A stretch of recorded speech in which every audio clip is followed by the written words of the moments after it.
Now there are very few scooters in and around 150cc category, but हाल ही में TVS अपना नया 150cc Ntorq लेकर आया था।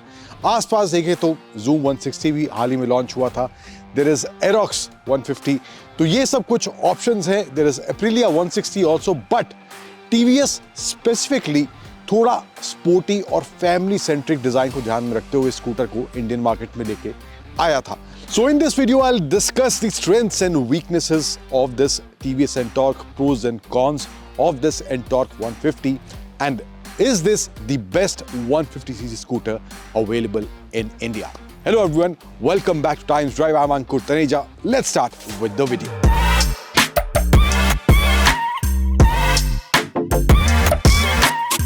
So I'll keep on sharing back to back, one-on-one, what are the things that I liked and what are the things that I didn't like about this Ntorq 150 after experiencing it for the last couple of weeks. So let's start with the element that I liked about the scooter, and the first element that is impressive about this Ntorq 150 is its design. Sharp, aggressive, sporty, stylish. Whether you see it from front, side or rear section, the scooter looks really good, and the overall color combinations that are there in the Ntorq 150 are also really impressive. और यहाँ पर भी आपको वो second look guarantee वाला मामला in terms of design इसमें मिलता है. Then first element which I did not like is the front tire size. Although ride को लेकर वहाँ पर कोई दिक्कत नहीं होती है, लेकिन साइड से अगर आप स्कूटर को देखते हैं तो प्रोपोर्शन वाइज रियर फ्रंट को अगर आप देखते हैं इकट्ठे तो आपको थोड़ा सा वो अनइवन फील होता है इस टायर के प्रोफाइल या साइज को देखकर. The next element which I liked about the scooter are the features that are there in this Ntorq 150. You get the TFT color display in the top variant. So there are two variants. It starts from 1,09,000 ex-showroom and goes up to around 1,19,000 ex-showroom for the TFT instrument cluster variant, where you get more and extra features. And यहाँ पर भी आपको काफ़ी कुछ in terms of controls मिल जाता है. Left side में देयर कंट्रोल्स बटन्स जो स्क्रीन को कंट्रोल करते हैं. There are two different mode, street and sport, and इसके अलावा भी there are lot of functions that you can go through and adjust the settings in the cluster that is there in this Ntorq 150. And the overall visibility, although there's no harsh sunlight as of now, it's foggy around me, but harsh sunlight में भी अच्छी visibility इस scooter के इस display में देखने को मिलती है. नेक्स्ट एलिमेंट जो मुझे सही नहीं लगा है इस Ntorq के बारे में, that is the space, the boot space that is there, which is around 22 liters only. So यहाँ पर मामला जो है थोड़ा कमतर हो जाता है. आपका फुल फेस हेलमेट भी यहाँ पर इजीली नहीं आएगा. इजीली क्या आएगा ही नहीं, हाफ फेस हेलमेट आप रख सकते हैं. बट इसके अलावा there is USB charging point which I believe could happen there in the front, but यहाँ पर कुछ इस तरह से ये इसमें दिया गया है. सो स्पेस भी काफ़ी आपको कम यहाँ मिल रहा है. 22 litre not good enough current situation के हिसाब से, या करंट स्कूटर्स जो अब आ रहे हैं इंडियन मार्केट में, एटलीस्ट 30 लीटर के आसपास एक्सपेक्टेड स्पेस अब स्कूटर्स में देखने को मिलता है. Then the next element which I liked about the scooter is the performance.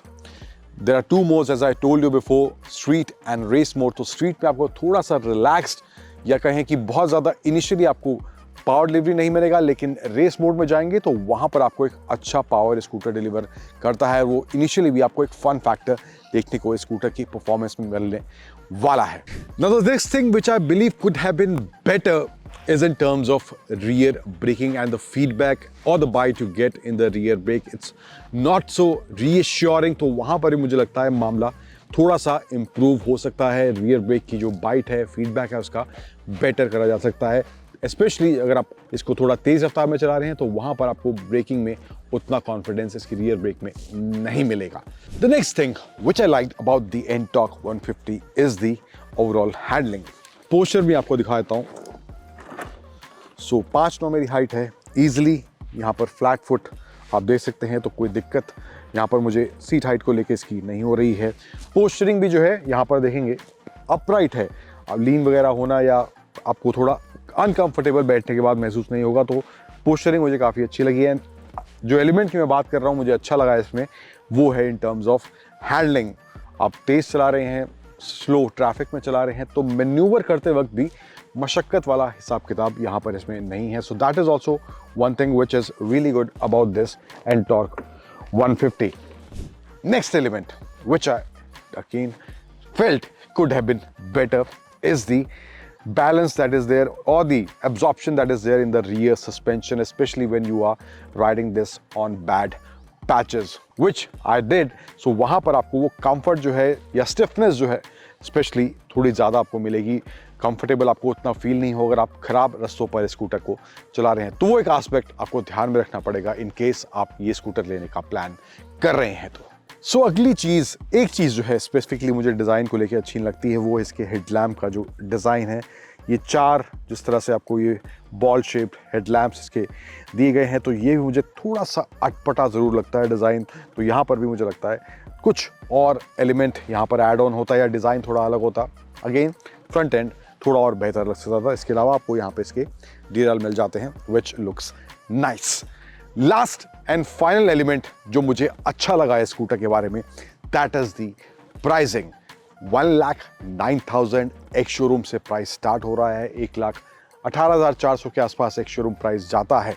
तो वहाँ पर प्राइसिंग जो है मुझे लगता है टीवीएस ने काफ़ी कंपेरेटिव रखी है सेगमेंट में. हालांकि एग्जैक्ट 150 सीसी में कोई स्कूटर आसपास नहीं है, लेकिन एरोक्स की बात करें, जूम 160 की बात करें या फिर और जो स्कूटर हैं, तो कंपेरेटिव प्राइसिंग उस हिसाब से यहाँ पर आपको देखने को मिलती है. वहाँ पर आपको ऑफकोर्स थोड़ी एक्स्ट्रा पावर वगैरह मिल रही है, बट परफॉर्मेंस के मामले में ये भी आपको निराश नहीं करेगा. So that pricing factor also works in favour of this TVS Ntorq 150. अब अंत में निष्कर्ष की बात करें ओवरऑल एज अ पैकेज के तौर पर, इसके प्रोज एंड कॉन्स को सामने रखने के बाद और स्कूटर को परखने के बाद क्या वाकई में एक अच्छा पैकेज है या नहीं. तो मेरे हिसाब से यस, कुछ एरियाज हैं जहां पर शायद आपको टीवीएस के एंटॉर्क में थोड़ी बहुत निराशा हो, जो चीज़ें मैंने इस वीडियो में डिस्कस की. लेकिन इसके जो प्रोज हैं या पॉजिटिव्स हैं वो भी एक अच्छा कंटेंडर स्कूटर को बनाते हैं. और उनके साथ साथ मैं इसकी कीमत को भी जोड़ता हूं. तो उन सभी चीज़ों को ध्यान में रखकर अगर आप इस कैटेगरी में ये स्कूटर लेने का प्लान बना रहे हैं, तो मेरे हिसाब से वहां पर टीवीएस का ये एंटॉर्क 150 आपको निराश नहीं करेगा.